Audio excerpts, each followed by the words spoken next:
नाशिकमधून एक महत्त्वाची बातमी पाहूयात। नाशिकमध्ये पंचवटी परिसरामध्ये गेल्या आठवड्यात सागर जाधववर राहुलवाडीमध्ये गोळीबार करण्यात आलेला होता।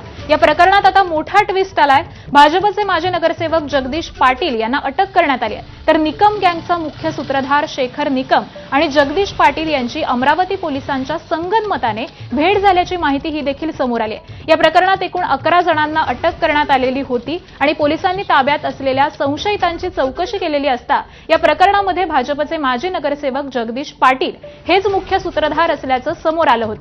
पोलिसांनी जगदीश पाटीलला कोर्टात हजर केलेलं असता कोर्टानं 26 सप्टेंबरपर्यंत म्हणजेच 5 दिवसांची पोलीस कोठडी ही सुनावलेली आहे।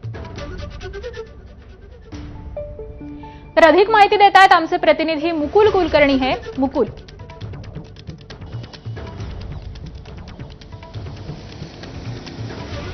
बरोबर आहे, पोलीस तपासामध्ये अत्यंत धक्कादायक माहिती समोर येत आहे। सागर जाधव याच्यावर 8 दिवसापूर्वी गोळीबार करण्यात आलेला होता, त्यामध्ये तो गंभीर जखमी झालेला आहे। त्याच्यावर सध्या उपचार सुरू आहेत। मात्र गोळीबाराचा कट रचण्यामध्ये जर कोणाचा सहभाग असेल तर तो भाजपचा माजी नगरसेवक जगदीश पाटील याचा सहभाग असल्याचं पोलीस तपासामध्ये 8 दिवसांनंतर उघडकीस आलेलं आहे।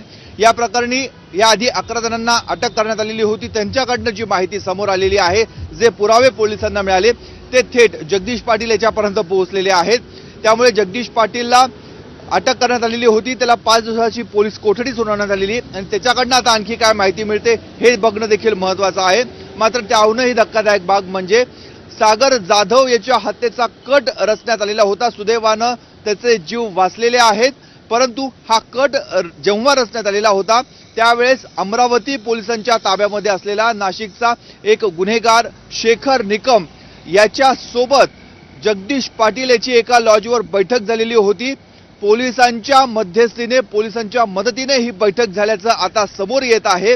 त्यामुळे या बैठकीमध्ये सागर जाधव याच्यावर गोळीबार करायचा, त्याचा खून करायचा असा कट रचल्याचा संशय पोलिसांना आहे। त्यामुळे जगदीश पाटील याला अटक करण्यात आलेली आहे। आता या प्रकरणामध्ये आणखी काय उघडकीस येतं हे बघणं महत्त्वाचं आहे।